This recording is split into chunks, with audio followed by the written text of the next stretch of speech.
Galatians 5:13-15. For you are called to freedom, brothers. Only do not use your freedom as an opportunity for the flesh, but through love serve one another. For the whole law is fulfilled in one word: you shall love your neighbor as yourself. But if you bite and devour one another, watch that you are not consumed by one another. Hi, my name is Steve, and welcome to Christianity Out Loud. Just thought I'd start this week with some scripture because, well, why not? Why not start with scripture? Seems as that's what all this is about. So why not start there? Thanks for tuning in. Thanks for watching, wherever that may be. YouTube or Rumble or Locals. Got a couple of new Locals members this week. G'day from Australia to you. Hope you are well wherever you may be. This week, no COVID again, although there's plenty I could talk about, but we'll give COVID another break here. There's all sorts of hyperbolic language, there's all sorts of hypocritical things and changing of goalposts and moving of rules and laws and all sorts of things. I was actually going to have a look at an article I read where American conservative commentator Candace Owens made a joke about the fact that the US should invade Australia, and how those with obviously no sense of humour took it seriously. But something else actually caught my attention this week. So we'll go there instead. And they say never mix sport, religion, and politics. Well, 6 episodes in, it's been the 6th. I've discussed politics regarding COVID. This one is mixing politics and sport. And I'm sure that my religious bias is obvious, hence the name of the channel and the business and what I'm trying to do here. So let no one say that I am afraid of broaching difficult subjects. Right. Well, Colin Kaepernick is back in the headlines. And if you don't know who he is, he was a quarterback for the San Francisco 49ers. They're an American football team, part of the National Football League over there. And Kaepernick, sorry, I'll pronounce his name correctly. Kaepernick is known really for 2 things. First, he holds the record for the number of rushing yards in a single game for a quarterback. Now, if you're not familiar with that term, rushing yards is basically how many yards, meters from Australia, but yards because we're talking American measurement here. How many yards the quarterback runs for, okay, how many they rush forward for. Normally, quarterback passes to wide receivers or tight ends or linebackers up the field, but they can rush if there's no feasible player for them to pass to or as part of a set play. And to hold the record for the most rushing yards in the game is quite an achievement. It really is. It just shows how much talent he had. Second thing he's known for is kneeling during the national anthem, as the national anthem was played before games. And obviously, traditionally, people stand for a national anthem, and Kaepernick decided to kneel. He started this in 2016 to raise awareness for what he perceived to be racial inequality. Note that I said perceived. Now, I'm not saying I agree or disagree with him. I'm not saying he was right or wrong. And I'm not voicing an opinion either way on American race relations. So call me a fence sitter if you like, but I'm not going there. I mentioned last week or in the 5th one when I was looking at Dave Chappelle that I was not for a moment an expert on American politics, nor am I an expert on their culture or their race relations. But I do know a little bit about culture and a little bit about sport and a little bit about history. So, quoting from People, which is not a known bastion of political unbiasedness, if that's a word, it is now. During the 2016 season, Kaepernick began kneeling while the national anthem played at the beginning of each game to protest racial injustice, police brutality, and systematic oppression. Now, Kaepernick has actually got a 6-part series on Netflix. Seems like Netflix is going either end of the spectrum here. It's called Colin in Black and White, and here's where it gets interesting. He likens the NFL draft process to the process of enslaved people being assessed before being sold to bidders, as there is a noisy dog barking in the background. Apologies if you can hear that. So yes, Kaepernick is acting as if the draft process for a multi-billion-dollar professional sporting industry and the auctioning of slaves for involuntary servitude are comparable. Yes, he is making that comparison.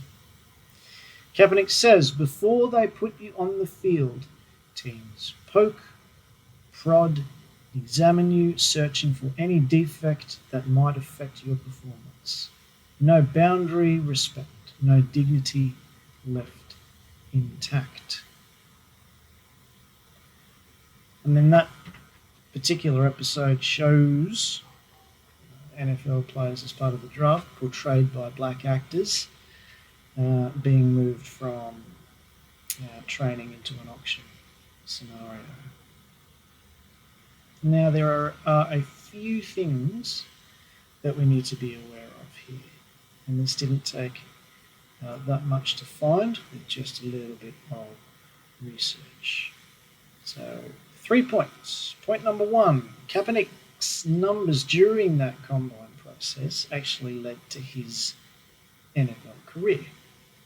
Led to him being drafted, led to him playing, I think it was 6 seasons or something like that in the NFL. May not have been 6, but it was a period of time. In 2014, he actually signed a 6-year, I've got to look at this number to get it right, $126 million contract with $61 million being guaranteed. Now that's not too bad for an oppressed person. Point 2. Kaepernick still actually has an endorsement deal with Nike. Now the interesting part of this relationship, quoting from the New York Post, Nike and Coca-Cola, but my interest is with Nike here, Nike and Coca-Cola are among a number of companies seeking to water down a bill that would ban imports from a region of China where products are made through forced labour by minority Muslim groups being held in detention centres. So if that was a bit long, I'll summarise that. Nike were not happy that a bill was introduced that would see products not be imported from a certain area if they were made by slaves. Kaepernick has an endorsement deal with Nike. So it seems to me that he's happy to be the recipient of profits of products made by slave labour. Point 3. As of 2020, so last year, black players were actually the majority represented ethnicity in the NFL. They made up over 57% of all players. So, to me, comparing the auctioning of slaves for involuntary servitude with the voluntary participation in a process that one would hope leads to a famous sporting career worth millions and millions of dollars in playing contracts and endorsements, I believe comparing those two is wrong. I don't believe that comparison can be accurately made. Now, Kaepernick has actually not competed in the NFL since 2016. He was a relatively young man then, as I believe he's only still in his early 30s now. And since he's no longer competed, he's predictably blamed racism for this. However, again quoting from that same People magazine, the year following his polarizing protests, Kaepernick opted out of his contract with the San Francisco 49ers. Since then, he has been unable to sign with any NFL team. So his non-participation was his choice. He opted out of his contract, not the other way around. No other team has shown any interest in signing him, despite the ability that he had. Now let me bring up Israel Folau again. For those of us who follow sports, do we really think that Israel Folau had moved past the point, ability-wise, of not being one of the first names in the starting 15 for the Australian rugby union team? No, of course not. The ARU sacked Australian Rugby Union. The ARU sacked Folau because they did not want to deal with the supposed distractions that came with him. The same for Kaepernick. Teams want a quarterback. They don't want an advocate. They're paying a lot of money for people to play well. They're not paying a lot of money for advocacy. And here's the kicker, and I did not know this. Kaepernick is a devout Christian.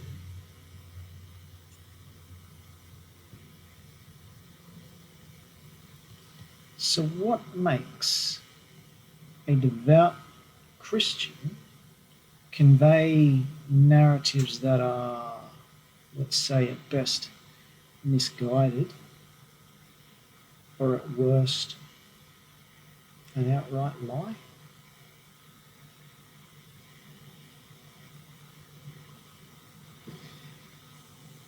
See, in 2020, so about 18 months ago, much of the Western world was rocked by the death of an African American or a black man in police custody, and that led to violent protests, mainly in America, but there was some here in Australia as well.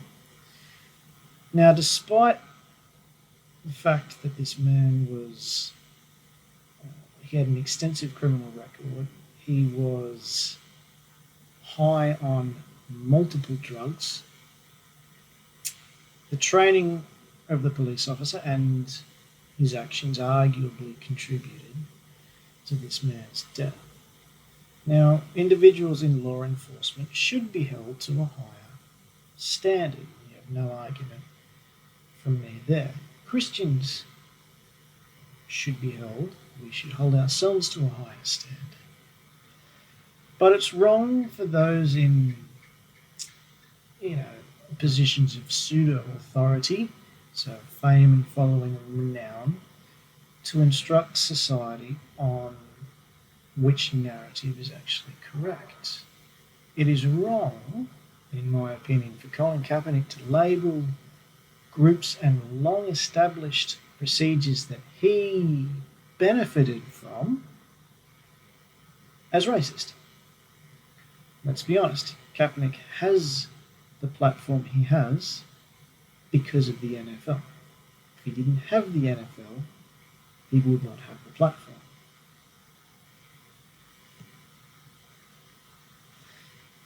It's also wrong for Christians to blindly follow any narrative. Now, I've quoted 1 Thessalonians before, test everything and hold on to what is good. Yes, that is specifically regarding prophecy. However, I maintain that that can be applied to all circumstances when seeking objective truth. Okay? In the following riots that plagued many places in the US, athletes like John Jones, for example, who is not without his own troubles, but he criticised the violence and called for it to stop. He even took a can of spray paint off some youth and said, "What are you doing?" I'm paraphrasing, but that was the gist of it. Is don't go and burn our community down. And his motivations were doubted.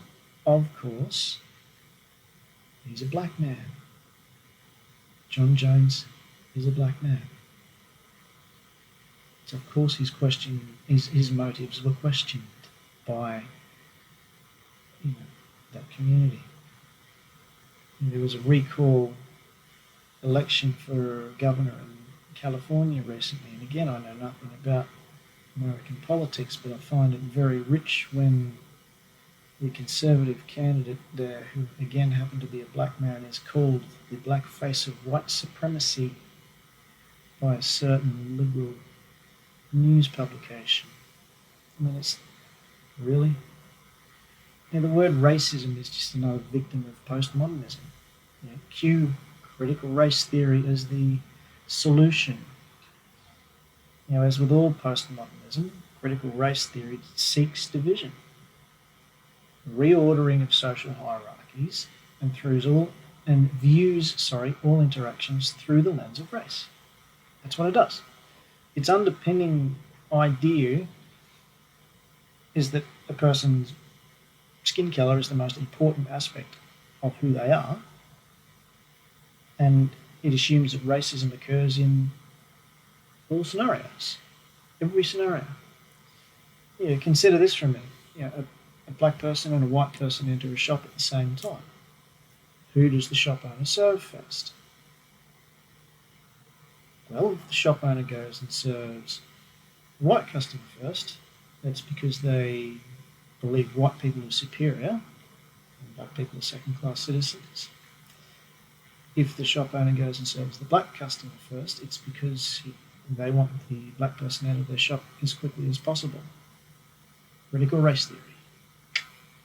Here to solve the world's racial problems. It finds race in every interaction. And of course, we are all unaware of our racist tendencies. The inevitable outcome is just a divided society. Sounds a little familiar, doesn't it? Vaccinated, unvaccinated, divided society. It's identity politics. That's what it is. And the battle lines are drawn. We are fighting ideas.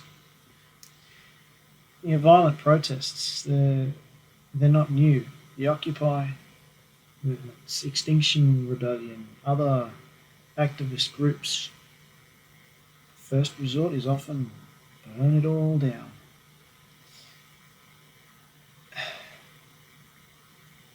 But sadly, in my opinion, Christians, I've seen it, they reach for the torch and pitchforks as well. Join the crusade. They play straight into the hand of self-serving ideologists. There was a blackout in support of the Black Lives Matter movement. And I'm not going to discuss them in this weekly word. That is for another occasion. Suffice to say that the founders of Black Lives Matter are self-proclaimed Marxists, and I'll leave it at that. But Christian music groups joined in and posted the black square on their social media. And Christian apologetic organisations did the same thing.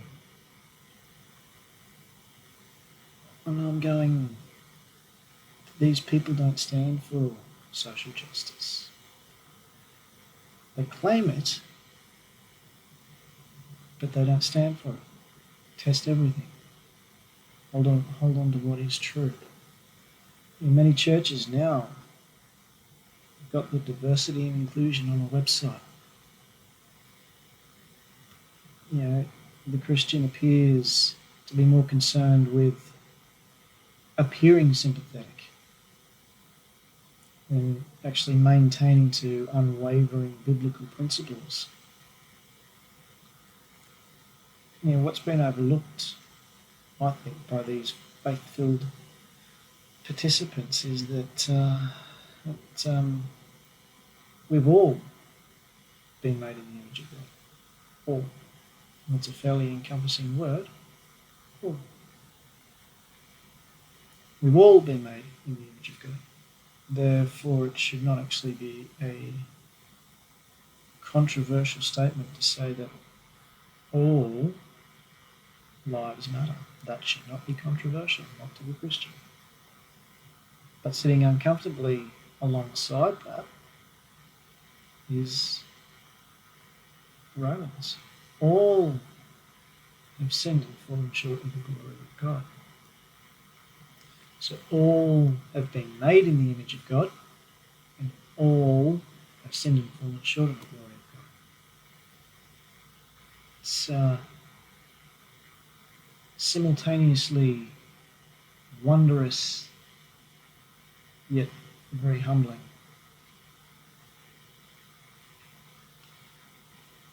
You know, the tragedy of the George Floyd incident cannot be overstated.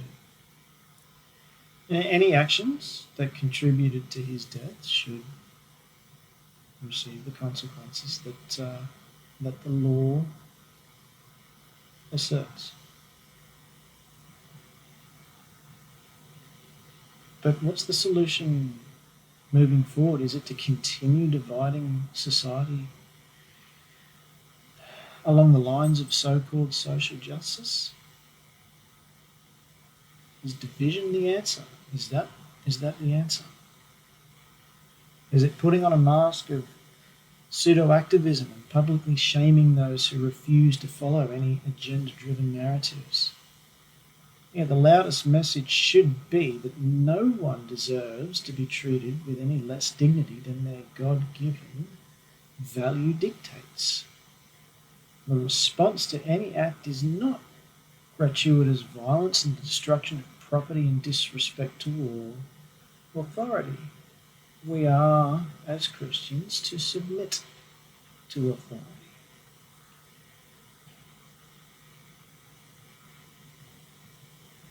After all, it's Scripture that we should return to because it sits unpleasantly underneath Christian participated protests. Romans 12:17, repay no one evil for evil, but give thought to do what is honourable in the sight of all. Who should you repay for evil? No one. Repay no evil for evil. Do what? What is honourable. What is honourable? In the sight of who? In the sight of all. Back to Galatians 5:13 to 15. For you are called to freedom, brothers, only do not use your freedom as an opportunity for the flesh, but through love serve one another, as my dogs get excited out the back. For the whole law is fulfilled in one word, you shall love your neighbour as yourself. As they get very excited out the back. But if you bite and devour one another, watch out that you are not consumed by one another. We very excited. Sounds like they're about to devour someone. We as Christians must do better. We must. Somebody needs to sit Colin Kaepernick down and go, Colin, appreciate what you're trying to do, but Christians must do better. We must. Until next week, God bless.